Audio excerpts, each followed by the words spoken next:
el diàleg que tindrem ara sobretot parlarà d'això, parlarà de contemporaneïtat i de mirar cap al futur.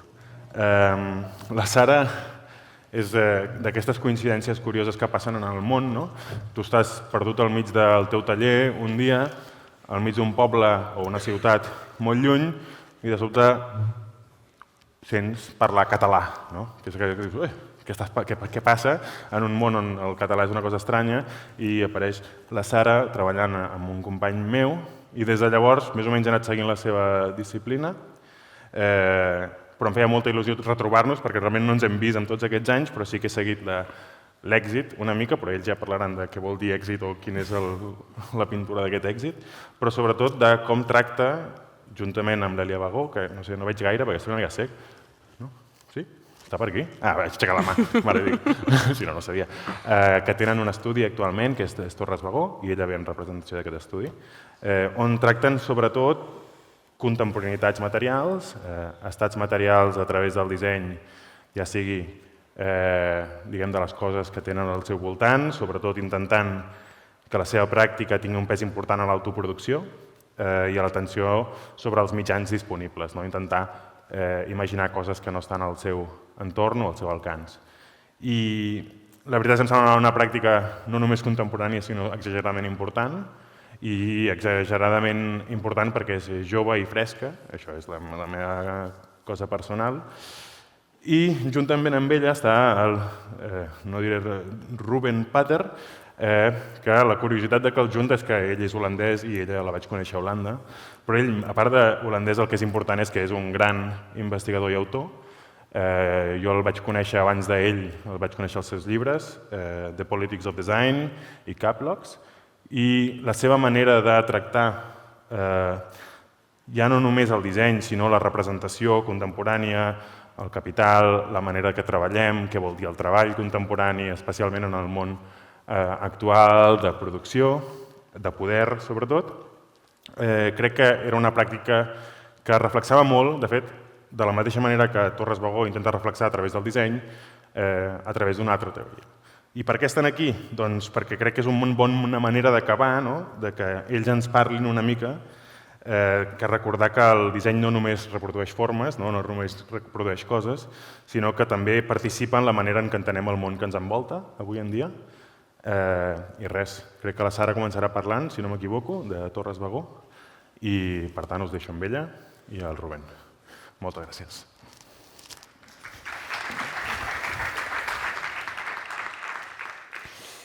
Bueno, primero agradecer a Joan por la jornada de hoy, que ha sido muy bonita, y también como seguir el trabajo de muchas que ya seguíamos desde hacía tiempo, ¿no? Y reencontrarnos aquí.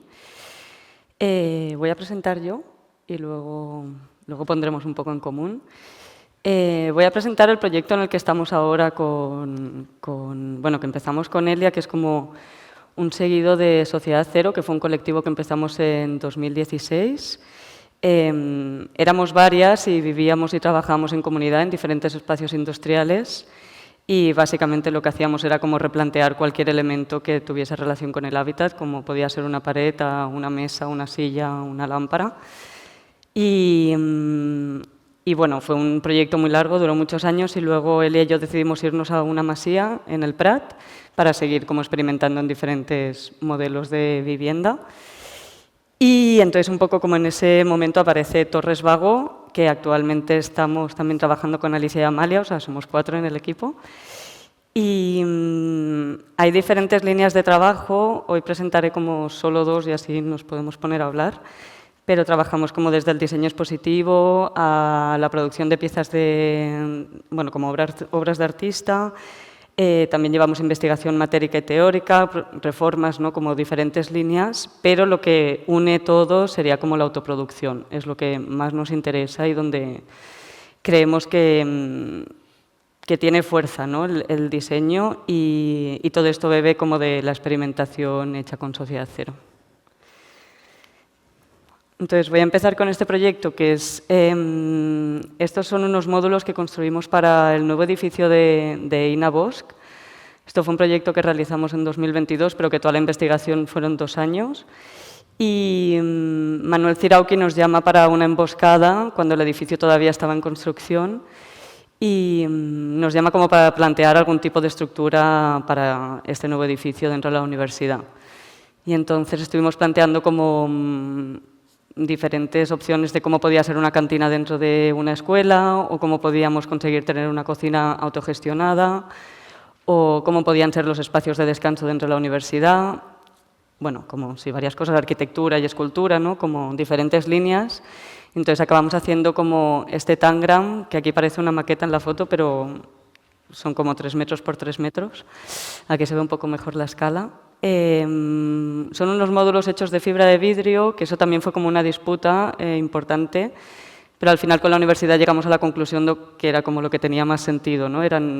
Bueno, son unos módulos que están en el patio siempre, todavía siguen ahí, se siguen utilizando mucho y también tenían que ser muy ligeros, ¿no? para utilizarlos a menudo. Entonces, también en este momento, cuando estábamos haciendo ese proyecto, aparece la oportunidad de exponer en una galería en Seúl junto a Rita Sala. Y con toda esta investigación que llevábamos con la fibra, aparece esta cosa como de cómo podíamos generar objetos que tuviesen un lenguaje con el espacio donde estaban ubicados, ¿no? Como que se dejasen afectar por el propio espacio, como de una forma más poética. Todo esto, como para mí, son todo el rato experimentos, ¿no? Como creo que esto, si se llevase a una producción en masa, a mí ya no me interesaría, como que solo como hacer ese gesto de me interesa cómo puedo hacer un objeto que se deje afectar por la luz, ¿no? O por el aire, o por el movimiento. Y siguiendo esta línea, actualmente hay esta exposición en Malpaís, que es una exposición de Ina Buneri, que Igna nos llama para generar esta pieza. Él tenía como una especie de idea de cortina, pero no, como que desde un inicio no era algo tan figurativo. Y él quería trabajar con el yeso de las paredes. Entonces nos pusimos a picar yeso de las paredes de la galería y, a diferencia de los otros 2 proyectos que ya son antiguos, aquí teníamos muy claro que ya no queríamos trabajar con la fibra, como por un tema ético y también por un tema de la fibra es muy fácil, cuando sabes trabajar con molde y las cantidades, es muy fácil predecir el resultado final, ¿no? Como que esa magia se pierde. Entonces queríamos encontrar un material que también se dejase afectar por el propio proceso, que al final es lo que más nos interesa. Y entonces, bueno, aquí se ven un poco estos dibujitos que aparecían bueno, después de utilizar como varias colas y ceras, aparecen estos dibujos que fue muy bonito también porque tenían muchísima relación con los cuadros que estaba pintando Igna en ese momento, ¿no? Como que de ahí se generó un lenguaje común. Y eso sería como una línea de trabajo, ¿no? Como todos estos años experimentando con una tipología de material, bueno, más que tipología, como una imagen, ¿no? De unos materiales o buscar un significado, una poética detrás. Y esto es otro tipo de proyecto que también llevamos realizando desde hace 3 años, que es el Festival Rizomas, que generamos como ciertas estructuras para el festival, que es ahora en junio y también estamos trabajando en él. Y nosotras realizamos como las mesas, zonas de descanso y el backstage. Entonces esto también tiene mucha relación con la práctica de Sociedad Cero, ¿no? Que es como estar 12 días inmersas en el bosque construyendo, con muchísima gente, estar compartiendo todo el rato. Y algo que creo que es muy importante en la práctica es como dedicarle un momento a como a esos tiempos de improvisación, ¿no? Como estar metidas sí, como en un trabajo muy centrado y empezar a improvisar, porque al final hay una parte que viene diseñada desde el taller, pero luego hay toda otra que es como a lo mejor hay árboles que ya no están, no sabes si va a llover, el viento que va a hacer, ¿no? Como estás 12 días resolviendo en el momento. Voy a pasar a esto, y fue la primera vez que nos encontramos con Rubén, empezamos a hablar como de estéticas y materiales, y nos hicimos un poco la pregunta de cuál sería la imagen que representaría la estética del futuro. Y la verdad es que yo le estuve dando muchas vueltas y como que había un punto como que no me atrevía a decir eso, no me atrevía a ejemplificarlo, o tenía muchas dudas a la vez de por qué camino tiraría. Pero llevo mucho tiempo como un poco embuclada con esta serie de imágenes Y es que durante un tiempo estuve buscando imágenes que apareciesen en el espacio público sin que fuesen publicidad o sin que hubiese una marca directamente detrás, ¿no? También por el rollo de pantallas, que me gustan mucho, etc. Y bueno, aquí vemos como un cielo y unas montañas en una plaza de una ciudad.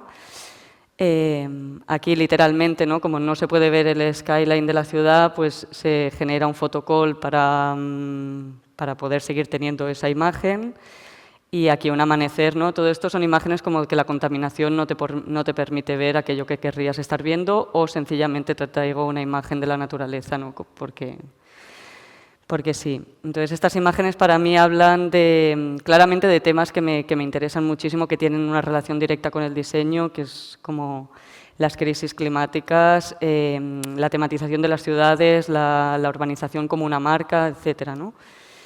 Pero la imagen para mí es esta, que al cabo de un tiempo yo me encontré con esta imagen en Instagram que a mí me devolvió mucha ilusión, porque obviamente estas imágenes que enseño son muy tristes, por eso no las puedo proponer como la estética del futuro. Pero que alguien colgase esta foto, ¿no? Ese anónimo que no sé quién es, que dice "There is no image, I love you", aparte de esta parte afectiva que me interesa, el "there is no image", que está claro, si no colocamos esta pantalla no hay image porque no podemos ver más allá, ¿no?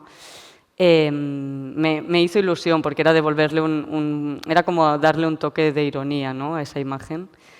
Y cuando vi esta imagen también estábamos pensando mucho en algo que dice Andrea Soto Calderón, ¿no? Que es esta cosa de no es que tengamos acumulación de imágenes o sobresaturación de imágenes, sino que lo importante o nuestra responsabilidad un poco es saber mirar donde no se están generando otro tipo de imágenes. Y eso con el diseño me interesa mucho, porque al final estamos muy influenciados por las imágenes y también consumimos a través de imágenes, ¿no? Como la arquitectura la consumimos a través de Instagram, el diseño también, el arte, ¿no? No sé qué piensas tú de esta imagen. Sí, no, bueno, soy diseñador gráfico, voy a introducirme un poco después, ¿no? Pero también para seguir esta línea de pensamiento, estas imágenes me encantan porque, bueno, es que también nuestra sociedad hoy en día, ¿no? Todo es como privado, ¿no? Y, por ejemplo, en todas las crisis, por ejemplo, hay muchos desastres, no hay vivienda social, pero puedes comprar algo, ¿no? Es como siempre, el producto, el consumismo, ¿qué hacemos como diseñadores? Es un alternativo, ¿no? No puedes comprar una casa, pero tenemos tiny houses, ¿no? Como estas cosas, ¿no? Como tenemos este biomaterial. Bueno, no hay casas, tío. Es como, ¿eh? Y también es la cosa que el diseño puede funcionar como por distraer, ¿no? Distraer de los problemas. Y la idea también, como diseñadores, creamos fachadas, ¿no? Y como diseño gráfico, bueno, más, ¿no? Y también me di cuenta que necesitamos es como más imaginación, porque ahora, por ejemplo, mis estudiantes muchos dicen, bueno, hay básicamente, es un futuro más sostenible, pero estoy viendo imágenes de años 80. Es como, bueno, pero no estamos en años 80, ¿no? Básicamente, la idea es, hay siempre dos elecciones, ¿no? Elecciones de tecnofascismo o retorno al pasado. Es como, bueno, me gustaría tener más opciones, ¿no? Y también es parte de nuestra responsabilidad para pensar en diferentes maneras de pensar en el futuro. Y por ejemplo, mucha gente me dijo, es muy aburrido como la estética de reciclaje o reparación, pero ya también es que no me gusta crisis climática, ¿qué dices, no? Hay muchas diferentes maneras para reparar, para cuidar para materiales con estéticas nuevas, ¿no? Y creo que esta falla de imaginación viene un poco la idea que como diseñadores, por ejemplo, durante mi educación en mi grado, la idea era un diseñador o diseñadora crea cosas nuevas, con materiales chulos, muy lujoso, muy limpio. Y otra cosa son artesanía o segunda mano, ¿no? Hay una estética. Y a menudo la diferencia entre artesanía y diseño es simplemente una estética o un diseñador que trae este objeto adentro de un museo. Y creo que tenemos que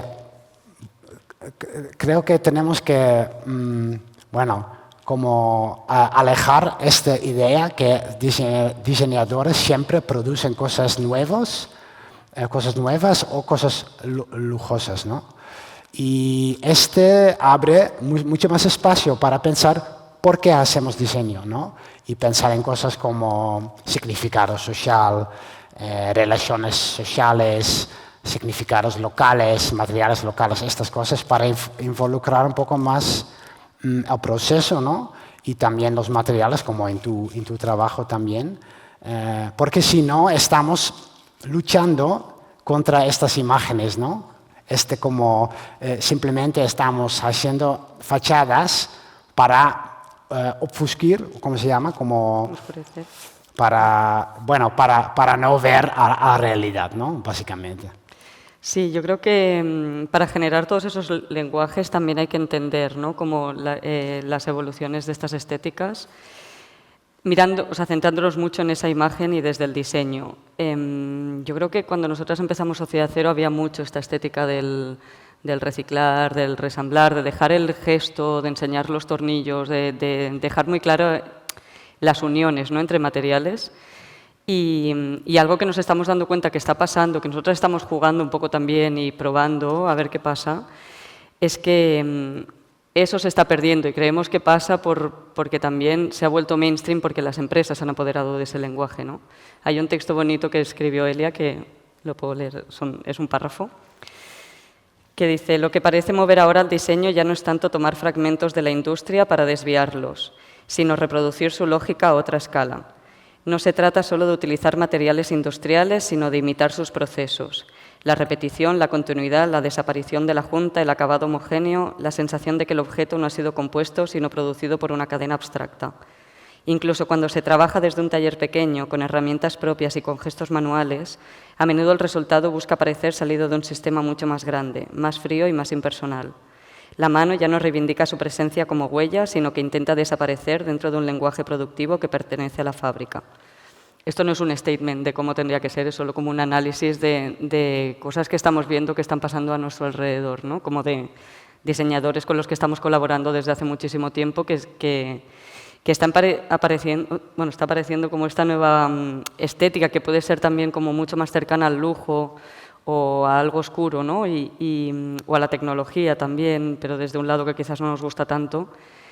Y creo que eso está pasando porque hay estéticas que se convierten en pura imagen y eso la empresa se lo queda y al final ahí nos desarticula, ¿no? También. Entonces, me parece muy interesante lo que tú hablas de cómo el reciclaje, por ejemplo, o el reuse o el reparar se puede convertir en un proceso y no en una imagen, porque eso ya se lo han apoderado, eso ya no nos interesa, ¿no? Exacto. También porque creo que con la IA, que la confrontación en escuelas de diseño es, por ejemplo, un estudiante quiere lograr una imagen con su trabajo y ahora no hace falta hacerlo, porque simplemente puedes generarlo con IA. Pero ¿por qué estamos en escuelas de diseño si simplemente podemos generar cualquier imagen que queremos? Es que porque no es sobre la imagen final, es sobre el proceso, ¿no?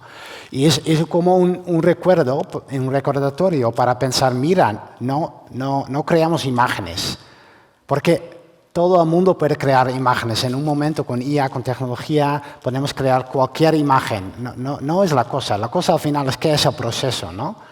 ¿Con quién estás trabajando? ¿Con qué tipos de materiales, ¿no? Es como muy diferente decir, he creado esta imagen con la IA o he creado esta imagen con mi tío y mi tío era un trabajador en una empresa en Manresa en los años 70 y traemos estos materiales de su taller y esta tinta viene de Pirineos y está hecho por no sé cómo. Y también en las presentaciones de hoy en día, de hoy, como vimos muchos ejemplos, ¿no? De maneras de de trabajar directamente con materiales, pero con resultados tan diferentes, ¿no? Y para mí es más interesante porque creo que también antes la revolución industrial, el proceso era también más importante que el resultado, ¿no?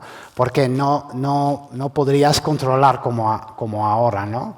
Y con la idea de producción, por ejemplo, estos MacBooks, ¿no? Esta es producción que es como de 0.1 milímetro exacto, estas cosas no podemos como asecar, ¿no? No es posible para humanos, necesitamos como robots para asecar. Y en este momento la estética es una cosa que, como una estética como más lujosa, algo así, no podemos hacer sin máquinas, ¿no? Y es la idea de como estética de aceleración o algo así. Y por eso, al final, no necesitamos humanos para llegar a esta estética, pero es importante como tener diseño en Europa, tener arte en Europa, porque arte y diseño son las cosas que son los más bonitos de hacer. Y ahora estoy escribiendo y hacer diseño, pero ella puede hacer mi escritura y mi diseño, pero mi baño todavía tengo que limpiar, ¿no? Porque los ingresos para limpiadores son muy bajos y por eso no tiene sentido reemplazar este tipo de trabajo. Y esta cosa es como, ¿por qué somos humanos, ¿no? Somos humanos si tenemos este privilegio para hacer diseño, para escribir esas cosas, ¿por qué queremos automatizarlo, no? Son las cosas más bonitas, ¿no? Y creo que es un momento también para reconectar con la idea qué es diseño, qué es el ámbito, el entorno material y que todo, creo que cualquier diseñador o diseñadora tiene que buscar su manera de conectar con ámbito social y ámbito material, ¿no? Sí, también creo que es importante como hablamos de diseño siempre, ¿no? Como de una forma muy genérica y quizás está bien como también, o sea, no podemos generalizarlo en todos los sentidos. Antes decíamos, ¿no? Justo como en Barcelona hay no sé cuántas universidades privadas de diseño.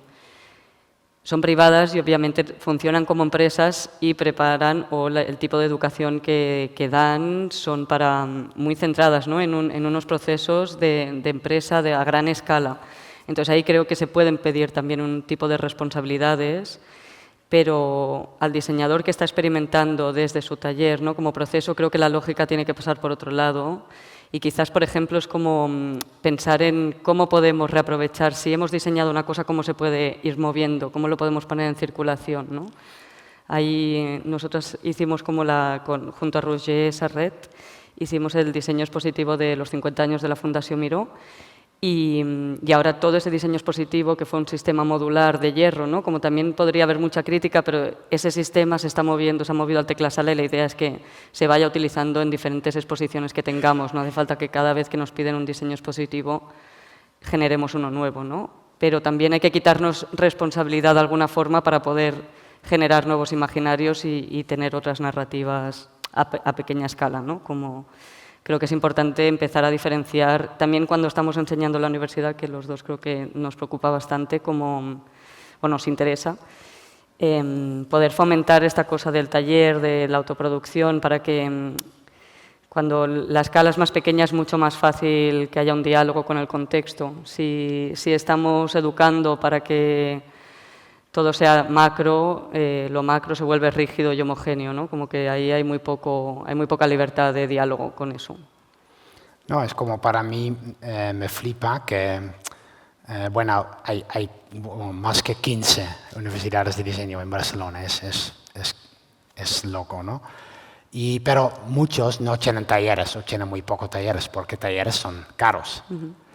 Y estaba en muchas clases, dando clases en diferentes universidades, como solamente con una pantalla. Y los estudiantes hacen PDFs.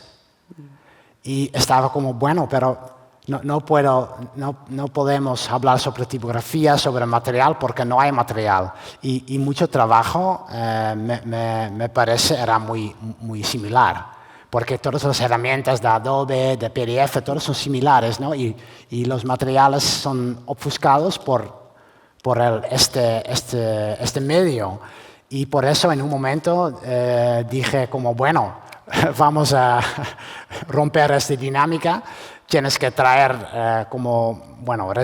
residuos de tu casa, un material algo así como latas o textil o algo así, y hacemos una cosa con este material y de repente como la energía de la clase sube, ¿no? Porque hay un contacto con material, con cosas reales que puedes realizar y también de repente también el trabajo era muy diferente.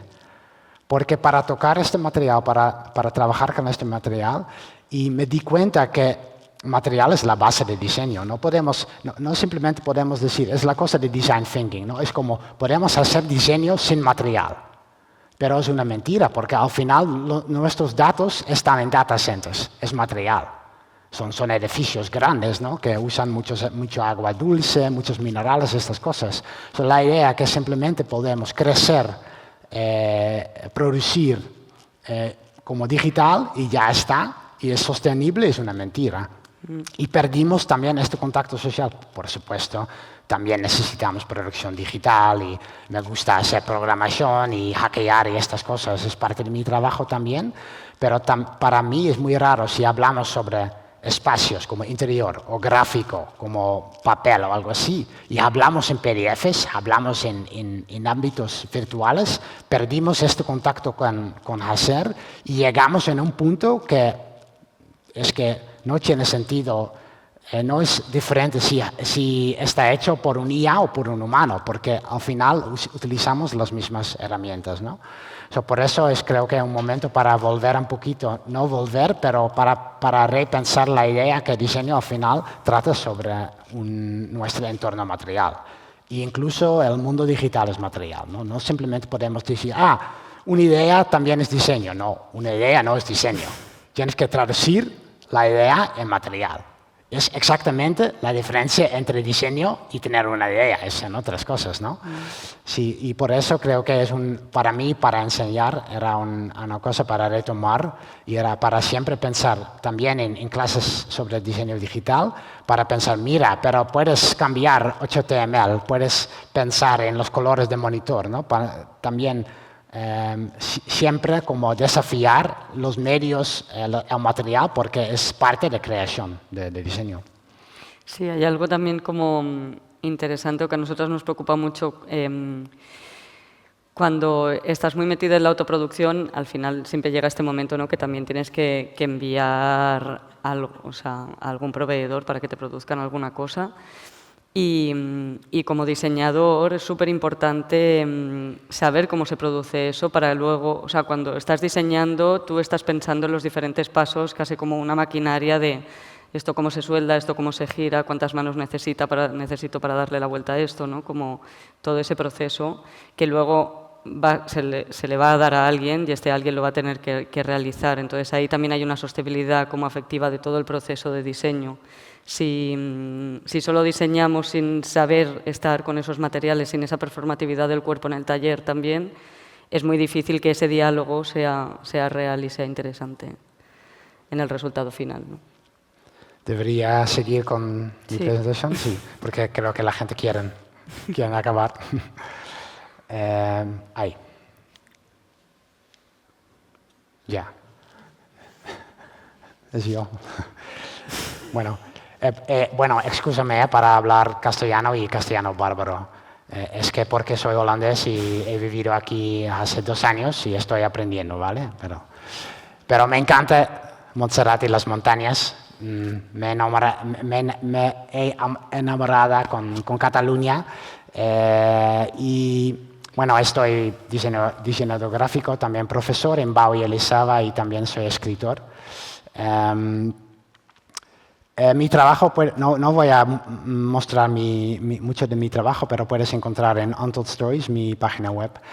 Son proyectos, se sitúa entre periodismo y diseño gráfico. Es bastante editorial, pero siempre con diferentes medios. Soy más conocido por mis libros. Mi primer libro salió en 2016, The Politics of Design. Ahora está disponible en traducción en castellano. Las políticas del diseño. Este libro, si no conoces, trata sobre bueno, también la idea que el diseño podría ser neutral o universal. Y cómo representamos a través, bueno, diseño gráfico, comunicación visual, cómo representamos diferentes pueblos, diferentes personas y cómo estamos parte de cosas como racismo, sexismo, ableismo, no sé, perdón, capacitismo, muchas gracias, Ethel. Estas cosas y bueno, me ayuda mucho a escribir este libro y para pensar que cada vez que creamos una pieza de comunicación, una pieza de diseño gráfico, puede volar todo el mundo y no sabemos qué persona va a ver, va a mirar a nuestro diseño. Y por eso es importante pensar en diferentes maneras.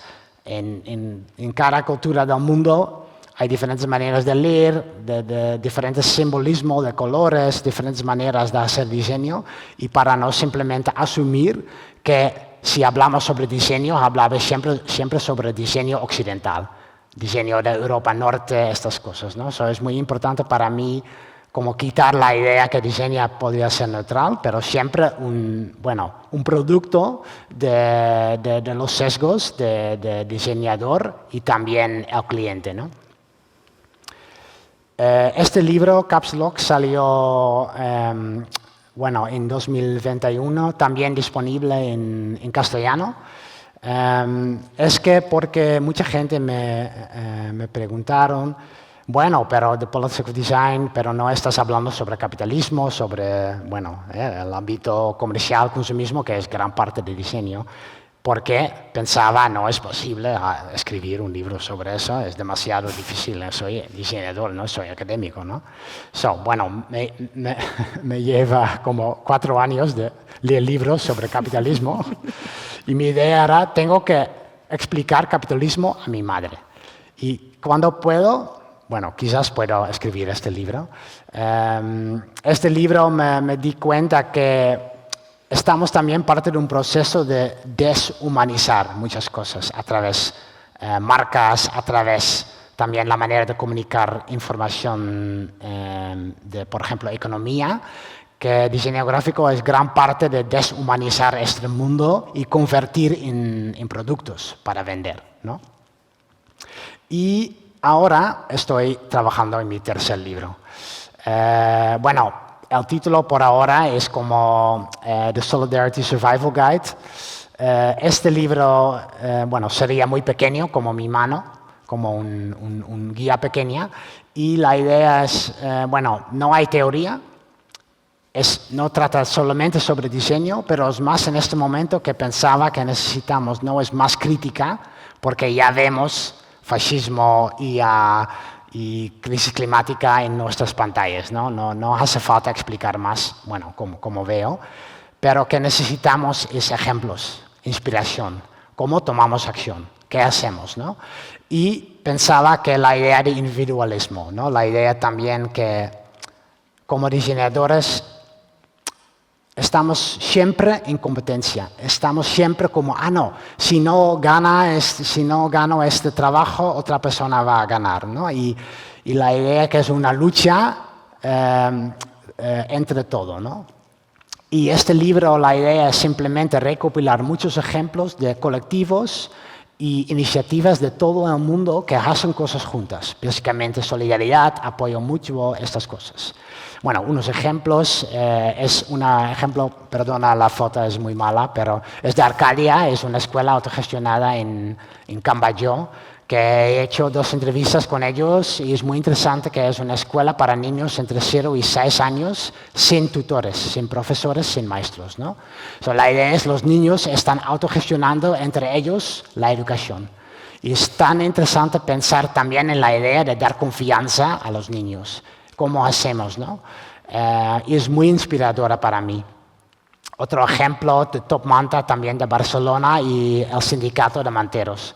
Cómo hicieron su manera de gestionar personas sin papeles para luchar contra el racismo y contra el maltratamiento de manteros. Ese es un ejemplo de Londres, se llama Bethnal Green Reserve. Es adentro un barrio en el centro de Londres que hicieron un grupo de vecinos, es básicamente crecer plantas medicinales.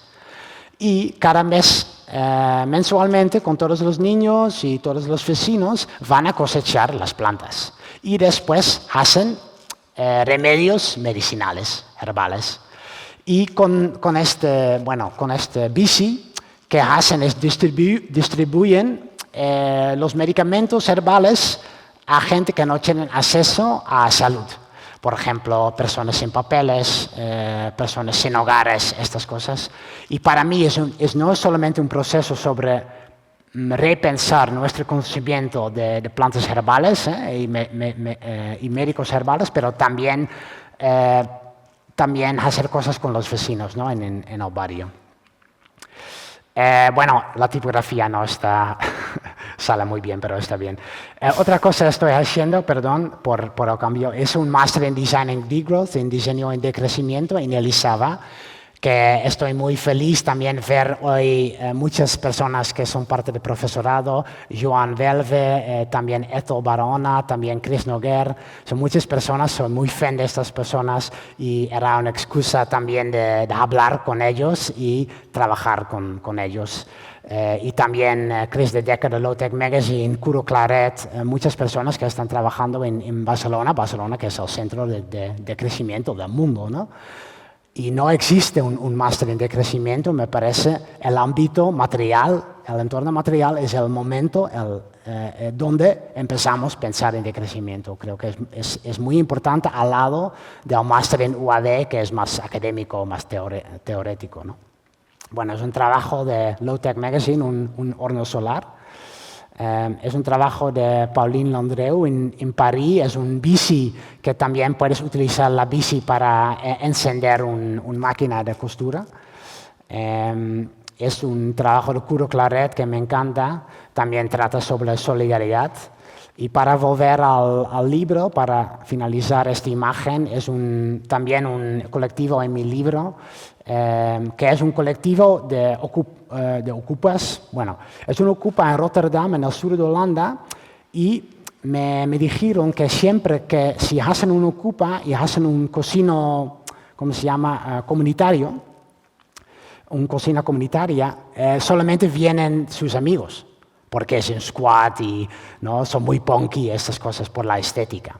Y ahora que hicieron es como montar básicamente un restaurante con papas fritas, porque en Holanda papas fritas es como patatas bravas, una cosa que puedes comer en cualquier lugar, ¿no? ¿Y qué hicieron? Esta historia es tan brillante. Al sur de Rotterdam hay todos los campos con patatas. Y después la cosecha que hicieron, es esta imagen, que vinieron a las campos y recogieron todas las patatas que quedaron en el campo. Y de esta manera también para colgar las bolsitas de supermercados, es una imagen de solidaridad, ¿no? Y al final creo que cogieron como un gran como sala, un cuarto lleno de patatas y cada viernes hacen patatas fritas gratis para todo el barrio. Y vienen como niños y gente de muchos diferentes, como cada clase, cada fondo viene a Ocupa para comer papas fritas gratis. Y para mí, y creo que los costos al final eran como 50 euros. 50 euros para instalar un cocina y el resto es como, bueno, hicieron como básicamente como voluntario, ¿no? Para mí es una imagen que es muy fuerte para también mostrar también a nosotros, a los diseñadores, que es muy difícil encontrar solidaridad entre diseñadores. Tenemos solidaridad en este espacio, pero afuera, en el mercado, somos en competencia, ¿no? Y creo que es también una cosa con la amenaza de IA y quizás también la idea que puedes hacer diseño más barato en otros países, otro lado del mundo, es importante como hablar juntos y organizarnos, gestionarnos, montar, no sé, sindicatos o algo así, Porque ahora también que falta es como ingresos, ¿no? Porque tenemos muchos estudiantes, muchos diseñadores en Barcelona, pero que no tenemos esos ingresos y muchos trabajos son muy precarios. Y creo que es una cosa que tenemos que empezar, que decir, mira, diseño es un trabajo, ¿no? Como bueno, hacer fusta o como panadería es un trabajo y tienes que pagar para este trabajo. Y tenemos que encontrar una manera para compartir los beneficios y para pensar, mira, no solamente hay unos ganadores y el resto no pueden trabajar como diseñadores, pero más pensar cómo podemos, por ejemplo, organizarlos y para, bueno, exigir como un ingreso mínimo, por ejemplo, ¿no? O como horarios pagados mínimos o algo así. Bueno, ya. Perdón. ¿Qué te parece? Muy interesante. No, yo creo que cuando te escucho hablar lo que me viene a la cabeza es como que cómo podemos introducir el diseño en sistemas que son más sociales, ¿no? Como juntarse en una squad o el proyecto de Sociedad Cero, ¿no? De decidirnos irnos a vivir todos en comunidad. Eso pasa como por un sacrificio de un día a día y un estilo de vida que también viene de un privilegio y que eso no se lo podemos exigir a todo el mundo. Entonces, ¿cómo puede el diseño entrar ahí y luego poder servir realmente, ¿no? O sea, casi como yo pienso mucho en el diseño como un oficio, como dejar de ser un poco artistas desde el taller, ¿no? Como yo estoy en el taller, pero hay algo también bonito de entender el diseño desde como una estructura de sostén, como de... ¿cómo lo decía? Sí, como de sostener cosas, como yo me pongo en otro plano y respondo a una funcionalidad y a unas necesidades de un contexto muy concreto, ¿no? Y entonces ahí como que se elimina un poco la figura de yo hago y puedo responder a un contexto muy, muy directo.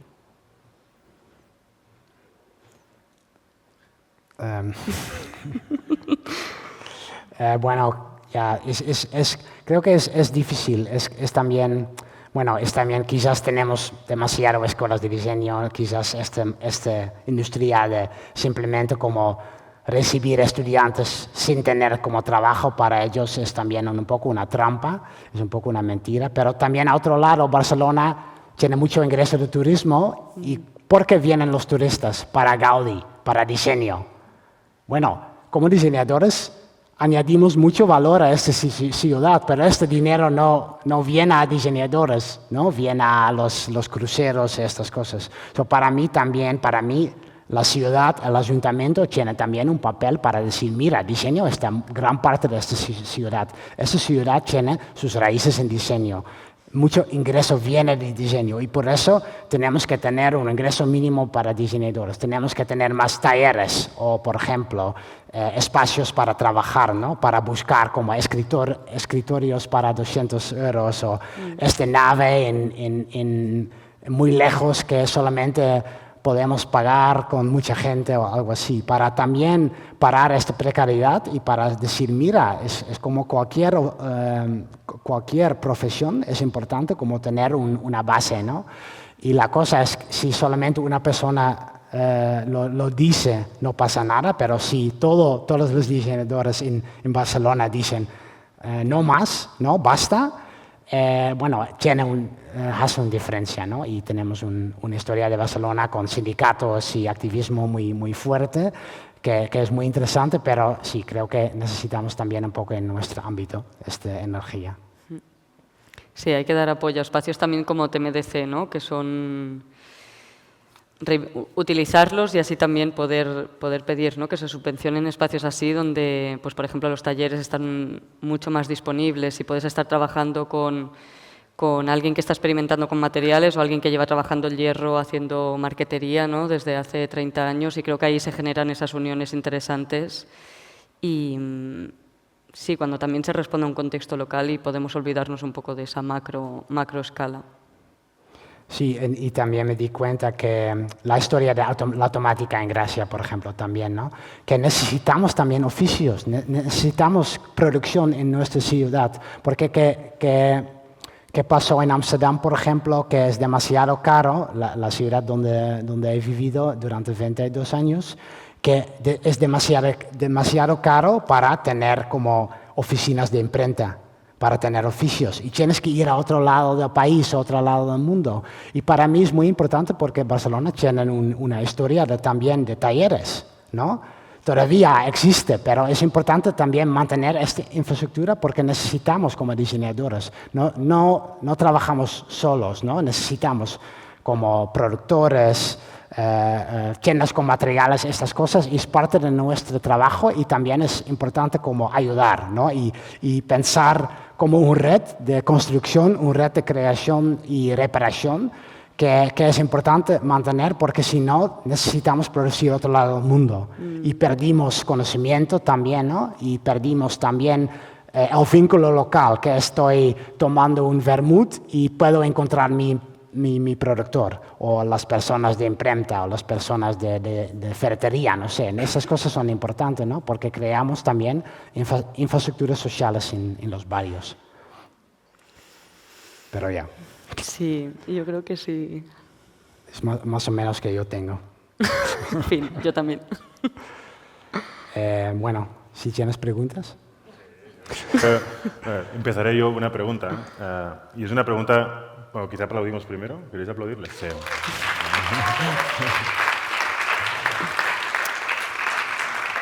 Y tengo una pregunta porque creo que al final hemos hablado de la construcción de estas imágenes, ¿no? Y de estas coherencias incoherentes que a veces creamos nosotros mismos, ¿no? Al producimos a qué escala, lo local.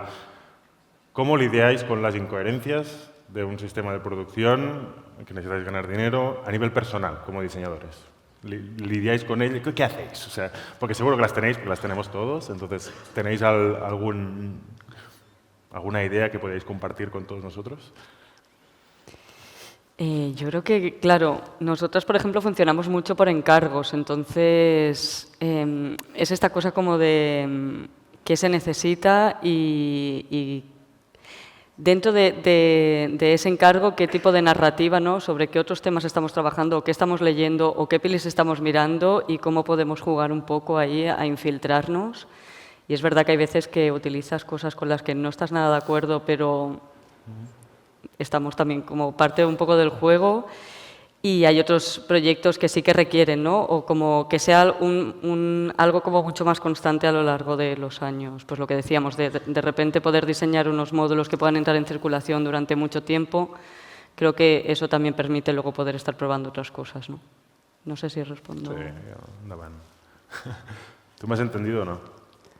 Es que hay mucho eco y no puedo escucharte muy bien. Si te encuentras en incoherencias en tu práctica, sobre tu estilo de vida o tu voluntad de fabricar y cómo lidias con ellas a nivel de diseño. Ya, por supuesto, no es posible vivir como, bueno, políticamente puro. Es un poco, bueno, soy muy fan del movimiento anarquista, pero a menudo también es un problema. Es como, bueno, por ejemplo, estoy parte de una comunidad anarquista en Holanda y también parte de aquí en Barcelona, pero para muchos anarquistas es como, tienes trabajo. No eres anarquista. No estás vegano. No. Es como, hay un nivel de como puridad que nadie puede conseguir, ¿no? Y para mí no tiene sentido. Por supuesto, vivimos en una sociedad capitalista y ya tenemos que pagar la renta y, ¿no? Como hay muchas cosas que son, bueno, y por ejemplo, yo trabajo en una universidad privada. Es como, hay muchas diferentes como, ¿cómo se llama? Contradicciones, ¿no? Pero es parte de la vida y para mí es también que no tiene sentido como luchar sobre cada diferencia. Pero tú trabajas no con materiales. Bueno, es que no tiene sentido. Al final que es más importante que encontrar lugares donde nos encontramos. Y por ejemplo, soy muy fan de como los barrios, como me encanta hablar con mi vecino y las vecinas y es muy importante porque, por ejemplo, mi gato escapó y en este momento necesito mis vecinos y no me importa que votan. Y, por ejemplo, si quieres hacer un rent strike, necesitas hablar con todos tus vecinos. Para mí es más sobre como el tema, ¿no? Y puedes encontrar gente en el festa de barrio y disfrutar y hablar sin estar de acuerdo con todo, ¿no? Para mí la idea que tenemos que como juntar con un grupo y compartimos todos los valores es una mentira y también es una burbuja, ¿no? Y por eso me encanta como la fricción, ¿no? La fricción de la realidad, pero para también como, sí, hay cosas que tienes que, ¿cómo se llama? Decir no más, ¿no? Como, no, eres fascista, no, perdón, no, como... hay cosas que, tienes que... Está bien. No, draw a line, yeah. Total. No. Alguna pregunta, algun comentari? Algú vol compartir alguna experiència? Aquí ja tenim.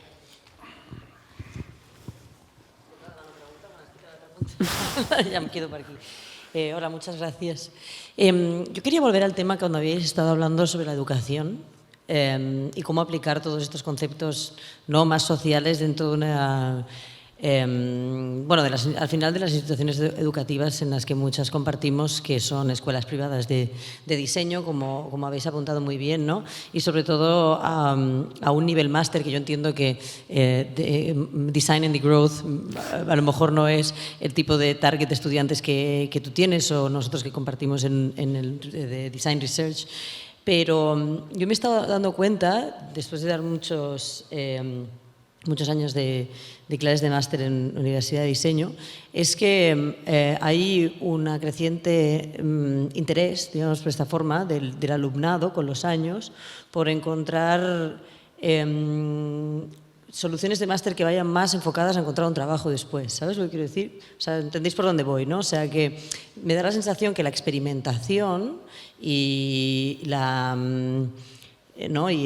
sí, obviamente hay de todo, ¿no? Pero sí que creo que hay una tendencia en la que buscan más tener un portfolio, ¿no? Buscan más el trabajo individual que no colectivo, cuesta más llevarles hacia una experimentación, apuestan más por lo seguro, ¿no? Que yo relaciono con cómo está el asunto, ¿no? O sea, es difícil irse de casa, la gente quiere encontrar un trabajo, no sé,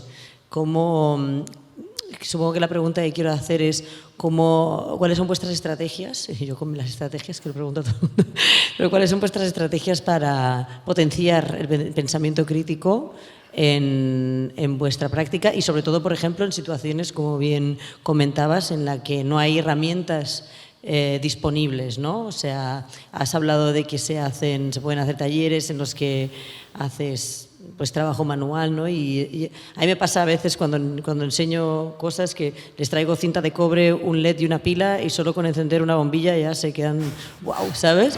Y esto evidencia lo que tú decías, ¿no? La necesidad de que tiene la gente de tocar cosas con las manos, ¿no? Entonces, que si podéis explicar algún ejemplo concreto que se os ocurra, aunque no sea el definitivo, de cómo aplicáis esto para ayudarnos.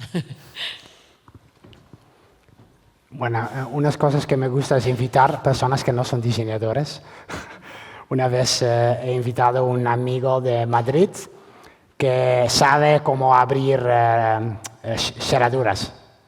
Y él trajo como una cerradura transparente para mostrar, porque es muy interesante, cerraduras. Es una técnica que es como parte de todo, ¿no? Como organiza todo, con todos los edificios son organizando por cerraduras y como diseñadores no sabemos cómo funcionan. Y es muy interesante, es como un secreto, ¿no? Como si sabes cómo abrir cerraduras, eres ladrón. Es un poco la idea, ¿no? Y para mí es muy interesante pensar en también como nuestro entorno material y le he invitado y los estudiantes les encanta, como estaban abriendo todas las cerraduras en la escuela y como, pero ya.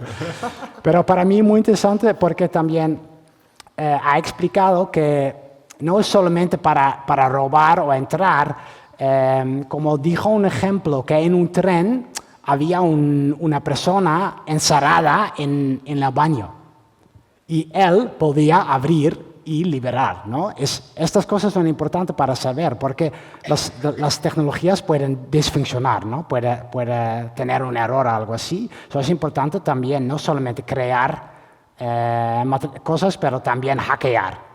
O como, ¿no? Hackear, pero también, bueno, abrir estas cosas. Y para mí son los momentos de también como abrir un poquito la escuela sobre todas las cosas que existen afuera de la escuela que tiene que tener con nuestro entorno material. No sé. Sí, para mí, ojalá poder estar haciendo las clases en el taller. De hecho, cuando hacíamos clases con Sociedad Cero, los traíamos al taller. Ahora nosotras tenemos el taller en una masía en el Prat, entonces llegar hasta allí es muy complicado. Y es verdad que las universidades o tienen un taller muy pequeño o no tienen, ¿no? Entonces, eso para mí es un hándicap, pero algo que estamos intentando mucho es como un poco para luchar contra lo que tú dices, es como reconectar con el deseo de por qué están haciendo esto y por qué están estudiando diseño, porque o sea, hay algo como de cuando realmente están haciendo algo que les apetece, están todo el rato compartir, el compartir sale natural. Entonces, un poco para luchar con ese objetivo de por qué quiero ser diseñador y cuánto dinero voy a hacer, yo creo que todos los que estábamos aquí hoy hablábamos desde un deseo constante, ¿no? Desde cosas más de la infancia o lo que nos apetece hacer o si el material te ha encontrado, ¿no? Como que hay ahí una narrativa y una relación casi como sí, afectiva o amorosa que pasa mucho por el deseo. Entonces, un pequeño gesto que estamos intentando todo el rato es como preguntar o empezar mucho las clases y las asignaturas desde, bueno, que es una locura porque no lo saben. Sale mucho la pregunta de ¿qué música te gusta? Es como música, pero no como no se indaga más.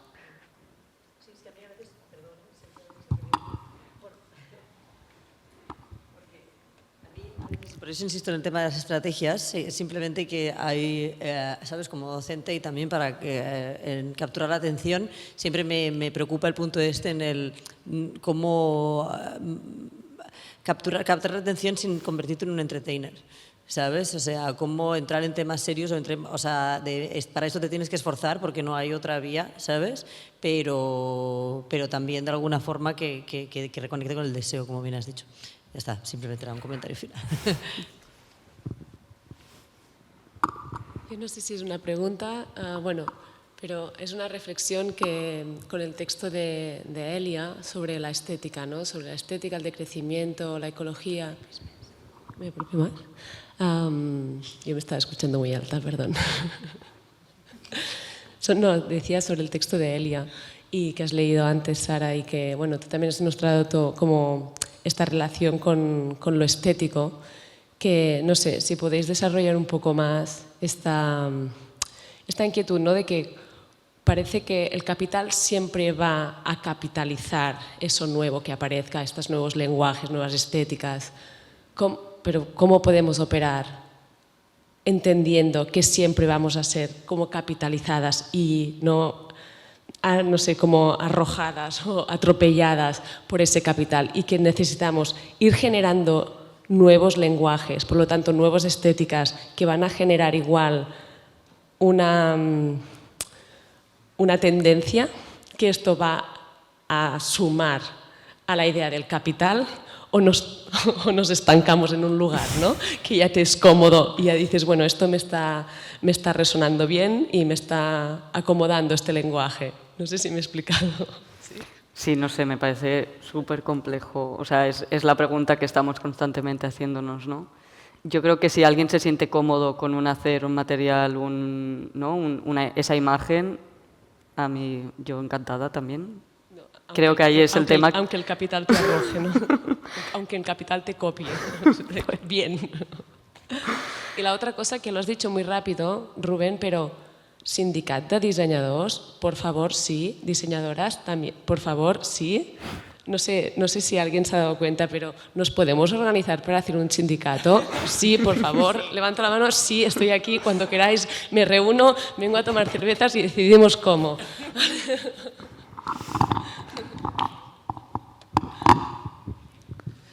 Algun estudiant que vulgui comentar alguna cosa, que sou uns quants a la sala? Vinga.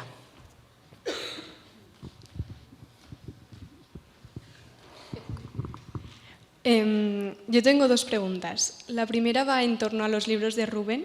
Cuando los escribes, ¿tienes algún target concreto pensado o es para el público general?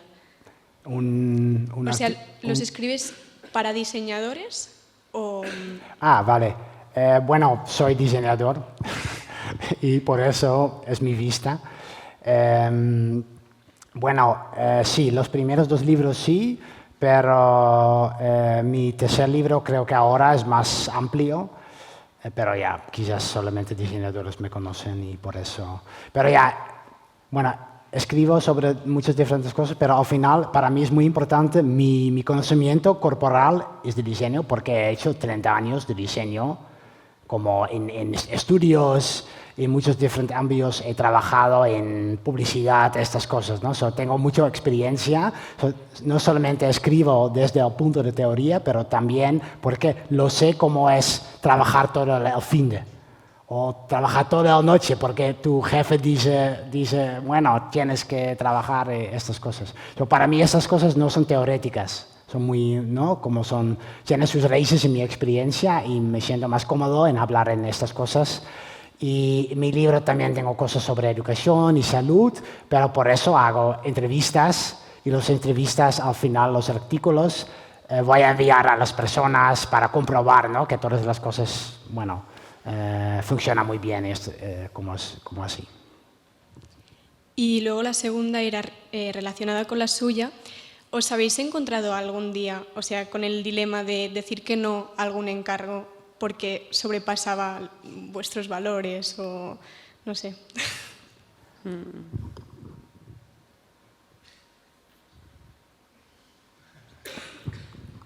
Me chivan que no, creo. Creo que no.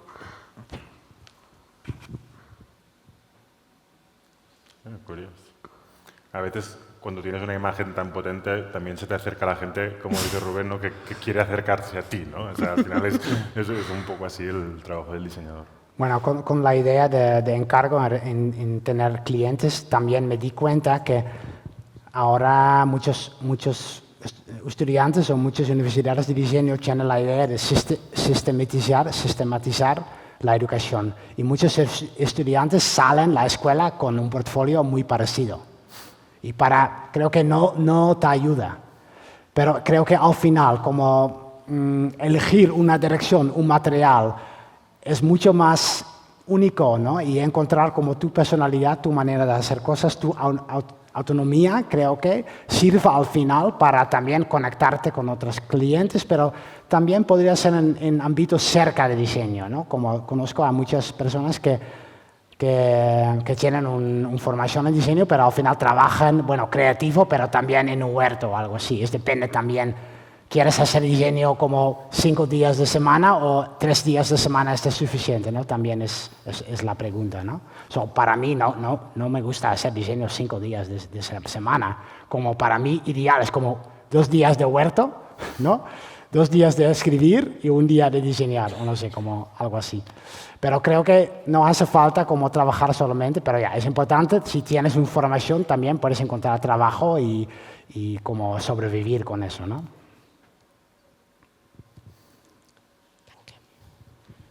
Bé, doncs moltes gràcies, Rubén i Sara. Un aplaudiment, sisplau.